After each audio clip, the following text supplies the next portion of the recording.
Most agency owners think that missing a week of recruiting outreach is no big deal. It's not. It's killing your reputation and it's costing you your best recruits. It's stopping them from joining you. So here's what actually happens when you go quiet. Other agents in your market start saying they're always desperate. They only call when they need something. And your own team stops referring people because they're not even sure you'll still be around in 6 months, let alone their position with you. And your best potential recruit, the one who was ready to join, they end up going to a competitor because you looked unstable. For example, my client Tom, he lost his top prospect exactly this way. The guy told him later, I was going to reach out, but you went quiet for 6 weeks. So I figured you were struggling and I joined somebody else. Now that recruit is now a top producer for Tom's competitor, an agency owner he despises vehemently. So today I'm showing you how Tom went from 1 to 2 conversations per month, feast or famine, to 5 quality conversations every single week. And this is exact recruiting calendar, the funnel math that you have to know, and 3, the follow-up system that captured 50% of his recruits who initially said, you know what, Tom, not right now. And by the end of this video, you will have a system that runs whether you feel like it or not. So your reputation becomes your recruiting engine instead of a liability. And by the way, if we haven't met yet, I'm Mason VanMeter. I work with life insurance agency owners to build teams that actually produce without chasing, without motivating, or without carrying grown adults at the hip. So if you want consistent production, you got to put them down. And if you want predictable profit in an agency that scales without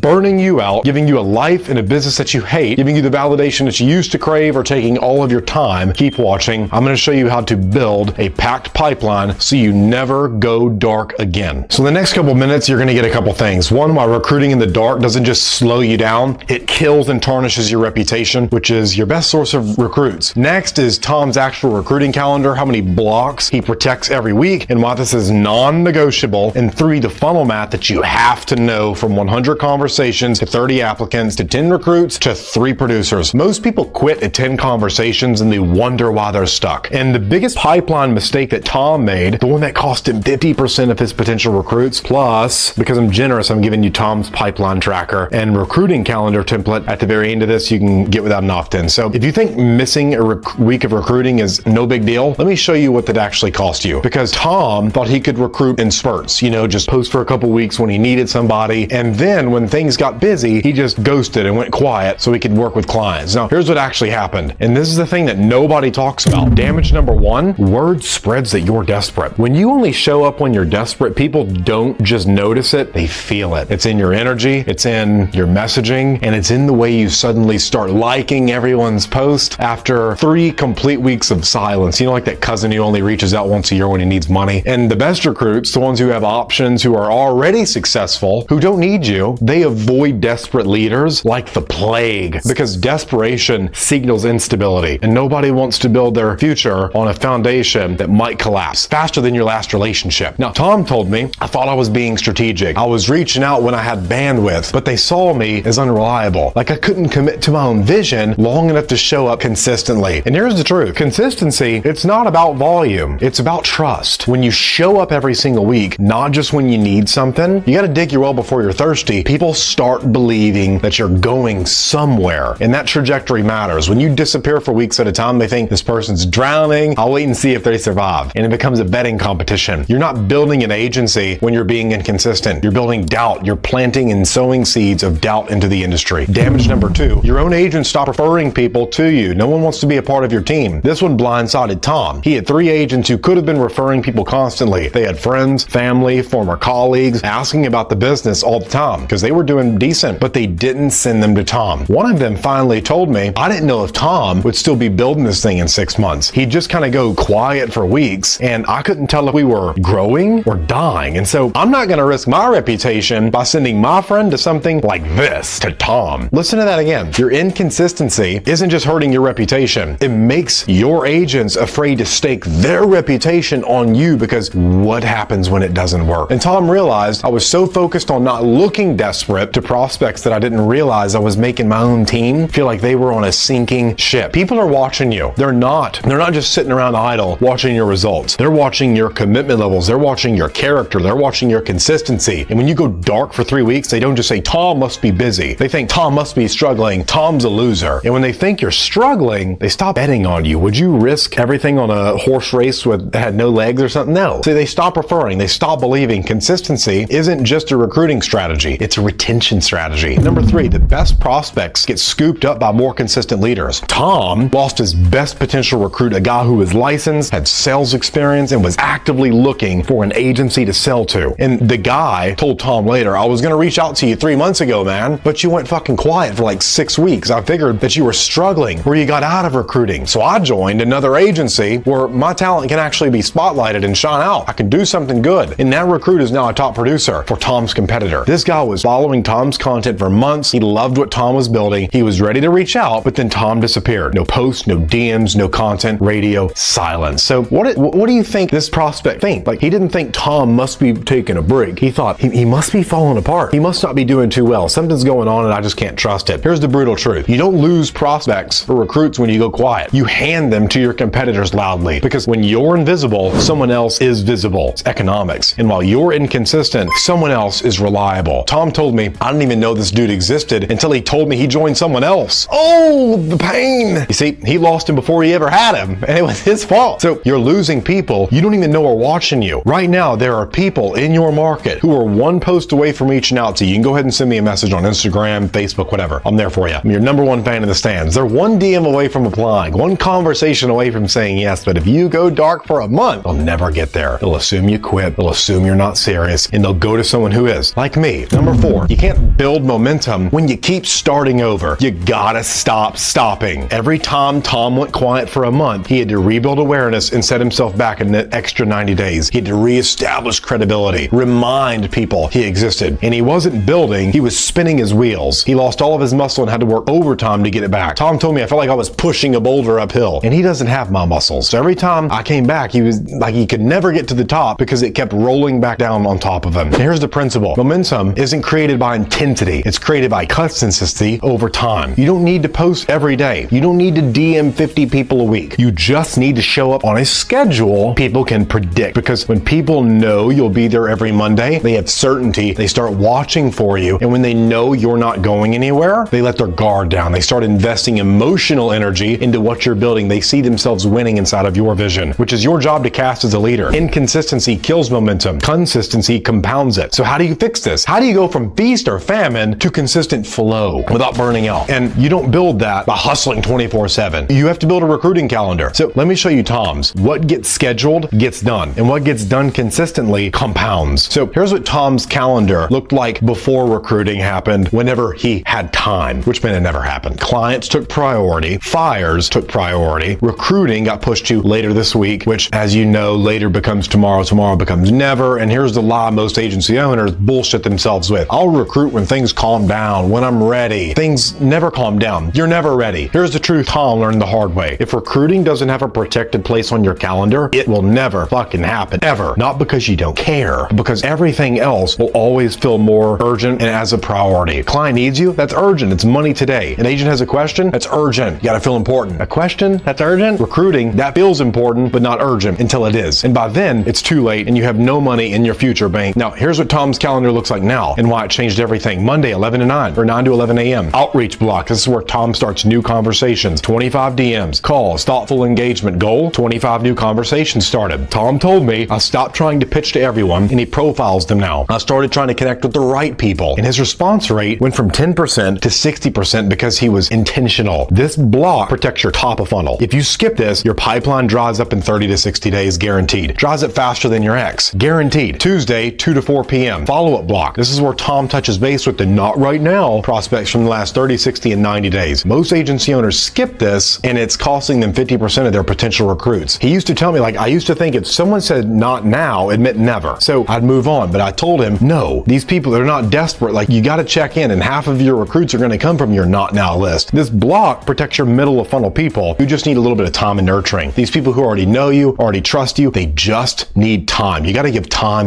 And just a couple subtle reminders. Wednesday from 10 to 12, interview block. This is where Tom takes scheduled recruiting calls with qualified prospects who are actually going to do shit, can do what they say they're going to do. Goal, 2 to 3 deep conversations. And he used to take calls whenever someone asked. 9 p.m. on a Friday? Sure. 7 a.m. on a Sunday? Why not? Got to be busy, right? And he showed showed up exhausted, distracted, not his best self. Now he protects Wednesday mornings like a dragon over his gold. He blocks his calendar. He tells clients, I'm in meetings Wednesday morning, and he shows up sharp, energized, and focused. Tom's words, when I protected my time, my closing rate went up. Not because I got better at closing, but because I showed up better. Presentation matters, and people could feel that he was present. Thursday from 9 to 10 is his content block. This is where Tom creates one piece of recruiting-focused content. It could be a post, a carousel, a video, a story, a testimonial, always the easiest ones to work. Most of your recruits will follow you for weeks or months before they reach out. They're watching. Right now, they're stalking you at this very moment. They're deciding if you're the kind of leader that they want to work with. Tom told me, I used to think content was a waste of time, but then I realized 80% of my best recruits told me they'd been following me for months before they reached out. It's like my average customer watches me on YouTube for over 9 months. My content was recruiting for me while I slept. And from Friday, from 1 to 2 p.m. is the pipeline review. This is where Tom updates his tracking. What you measure multiplies. He reviews his ratios, his metrics, and adjusts his strategy for the next week. What worked, what didn't, let's do less of that. So this is the block that separates professionals from the amateurs. Amateurs recruit on feeling. I think I had a good week. They look like a good recruit. Professionals recruit on data and checklist. I had 12 conversations this week, 4 qualified, 1 signed. I need to improve my qualification rate to disqualify bad people. He told me before I started tracking, I had no idea why recruiting felt hard. He's doing it from his stomach, the gut feel. That's going to fail you. But once he started tracking, he realized he wasn't having enough conversations with the right people. So it wasn't a skill problem. It was like qualitative volume problem. And that's fixable. Total time per week, 10 to 12 hours. That's it. Not 40, not 80, not whenever he has time. 10 to 12 protected, focused hours. And here's what Tom told me after he implemented this. I used to think I was always recruiting. I'd respond to DMs here and there and take a call when someone reached out, post randomly, and I felt busy, but I was still broke. I wasn't building anything serious. Now I know exactly when I'm recruiting, and I protect those blocks like they're my children, like they're client meetings. And guess what? He went from having 1 to 2 conversations per month to 3 to 5 per week. Same effort, just scheduled, intentional, precise. The key principle, every recruit you bring on is $50,000 to $100,000 in lifetime value to your agency. Every producer you develop is $250K plus in total production. And when you skip your recruiting blocks, it's like a $250,000 pay cut. So you're not saving time. You're costing yourself hundreds of thousands, if not millions of dollars in revenue and take home. Tom told me once I did the math, I realized every hour I spent on recruiting was worth more than every hour I spent on anything else. So I stopped treating it like a side project and started treating it like the main event. Principle number 2, aim for 5 to 10 recruiting conversations per week, not per month, per week. That's 20 to 40 per month. That's 200 to 400 per year. That is how you scale, my dear friend. Principle number 3, you have to separate outreach, follow-up, and interviews. Don't do everything in one block. Outreach is prospecting. Follow-up is nurturing. Interviews are closing. It's sales applied internally to the business. Different energy, different focus. Principle number 4, track your activity, not just results. Like I said, what you measure multiplies. Get that ingrained. Did you do your 10 to 15 outreach touches on Monday? Did you complete your follow-ups on Tuesday? The results lag, but the activity compounds. So now that you've got time block, here's the question Tom asked me next. Okay, but how many of these conversations actually turn into producers? Like, what's realistic, Mason? Let's do the math. If you don't know your ratios, your pipeline is a guessing game. And more often than not, you'll quit too early. So for every 100 initial conversations he had, he got 30 qualified applicants, which became 10 signed contracts. And out of those, 3 became producers. That's a 3% conversion rate from conversation to producer. Now, here's why this matters. Most agency owners have 10 conversations, get 1 recruit who doesn't do shit, and think recruiting doesn't work. Recruiting doesn't work. They quit at 10, they needed 100. Your sample size way too small. Those are pussy numbers. So Tom told me, when you show me these ratios, I realized I wasn't failing at recruiting. I was failing at volume, at the reps, okay? I thought something was wrong with me. But the truth was, I just needed 10 times more conversations than I was having. It's no different than me going to the gym. If I only did 1 rep every time I went, I would have never been able to bench press 315. So here's what the math actually looks like. If you want 3 producers per year, you need to get 10 recruits. To get 10 recruits, you need 30 qualified applicants. To get 30 qualified applicants, you need 100 conversations. 100 conversations per year equals 2 conversations per week. I mean, that's the bare minimum. That's survival mode. If you want to scale, if you want 10 producers, 20 producers, you need 5 to 10 conversations per week. And Tom told me, when you showed me the math, dude, I realized I wasn't failing at recruiting. I was failing at volume. I needed 5 times more conversations than I was having. Not enough people see the offer. And so you run out of people to tell you no. That's the issue. So once I hit that number, everything changed. Tom tracks 4 numbers religiously every single week. Conversations, had qualified, applications, contracts signed, first cases written every Friday. He updates this. Takes 15 minutes. Here's what it tells him. If conversations are low, he needs more outreach. If qualified rate is low, his positioning, his messaging needs updated, needs work. Back to episode 2. If contracts are low, his closing needs work. The sales process for the recruiting. And if producers are low, his onboarding needs works. You can't fix what you don't measure. So Tom told me, I realized I was having plenty of conversations, but only 10% were qualifying. Now, that told me his positioning was off and where he was fishing at. He was attracting tire kickers. You know those motherfuckers on Facebook Marketplace? Is this still available? Not revenue ready recruits. So I went back, we tightened his filters, and his qualified rate jumped up to 30%. That tells you where the leak is. Then you fix it, not burn it down and start over. So here's the mindset shift. Results lag, activity leads. You can't control whether someone says yes today, but you can control whether you reach out to 10 people, whether you follow up with Bob, whether you track your numbers. And Tom told me, once I knew the ratios, I stopped taking it personally. When someone didn't qualify, I didn't think, what's wrong with me? Am I gonna get there? Like, I thought that's expected. Like, I need more volume. It sounds cold, but it kept him sane. Your job is not to close everyone. Your job is to find people with problems that your business can solve for them. So your job is to show up consistently and let the numbers play out. But even with volume and tracking dialed in, Tom still made one massive mistake. It's worse than buying leads. That cost him 50% of his potential recruits. Let me show you what it was. First off, it's because he wasn't following me on, all jokes aside, follow me on YouTube. If you're not subscribed, go ahead and tap the button. But you're not following up and it's costing you half your pipeline. So here's what Tom used to do. Someone would say, not right now on a call. Tom would say, okay, reach out when you're ready. And then crickets, nothing. He'd never follow up. He assumed not right now meant never, and he couldn't handle the rejection. Here's the truth. 50% of Tom's current producers didn't say yes on the first call. They didn't put out on the first date. They said, let me think about it. I need to finish this project first. Can we revisit this in 60 days? Tom used to let those people disappear. Sane people have questions, okay? He thought pushing, like following up, was being pushy. I told him, no, not right now isn't a no, it's a not yet. And if you don't follow up, someone else will. So here's what actually happens when someone says not right now. They're not rejecting you. They're saying, I need more time. I need to see more options. I need to see if you're serious. I need to see where I'll plant my flag, if it's stable ground, if the nutrients are good where I'm growing my garden. And what does Tom do? He disappears. He ghosts them. So what happens? They forget about him, or worse, they assume he's a loser, that he'll quit. They assume his agency fell apart. People naturally gravitate to the worst. And when another agency owner reaches out and follows up consistently, guess who they join? Not Tom, even if the agency is worse. And Tom told me, I lost recruits I didn't even know I lost, man, because I never followed up. I just assumed they move on. But the truth is, they were waiting for him to prove he was still there, and he never did. And here's the system we built, the 30, 60, 90 follow-up sequence. So day 30, check in. No pressure, just staying in touch. Day 60, you share social proof. Here's someone I brought on just like you in your exact situation. They hesitated for 60 days. They joined and they just made their first commission, $1,000 an hour. Day 90, final follow-up. Give them an out. If the timing still isn't right, totally understand. But if you're curious about what the next 90 days could look like for you, let's talk. Tom tracks every not right now prospect in a separate tab in a Google Sheet. So we got the name, the date of conversation, the reason. You can find this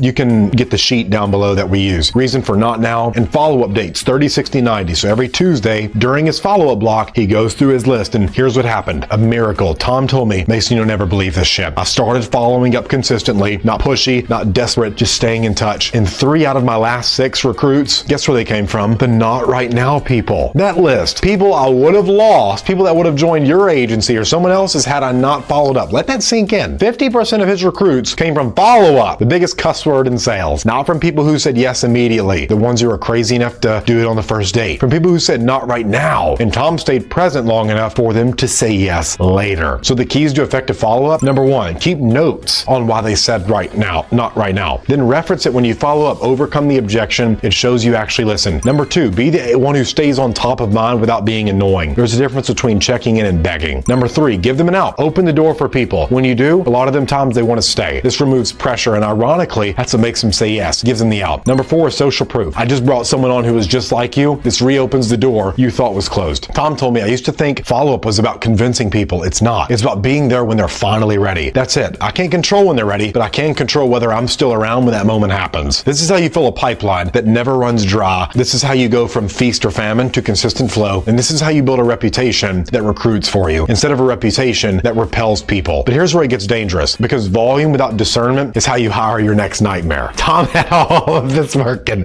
His calendar was dialed, his pipeline was full. He was having quality conversations every week. And then he made a hire that almost destroyed everything. In the next episode, I'm going to show you the contract clause that Tom now uses to prevent ghosting and bad apples ruining the whole tree. He learned this the hard way with a lot of roll-up debt. The red flags that he ignored because he was so excited to have someone say yes. And if you ignore these, you're hiring your next problem and potential lawsuit. So the recruit he almost passed on because it became his top producer, what made him say yes? It changes how you think about hiring. Now, I'm going to give you the revenue-ready recruits, the packed pipeline, hell yes hires, and still almost how he had all that and almost failed. And there's one integration mistake that collapses the whole thing. I'll show you what that is on the next episode. But for right now, drop a comment. Pipeline equals power, and tell me, are you stuck on volume, tracking, or follow-up? Like I said, you can download the pipeline tracker and recruiting calendar template below that I made for Tom, the one he updates every single week, and the calendar blocks he protects every week. Link is in the description. And one more time, if you're ready to install the full recruit to revenue system in your agency with done-for-you coaching and implementation, DM me the word scale over on Instagram, mason.vanmeter, and let's talk. So now you got it. I will see you in the next episode.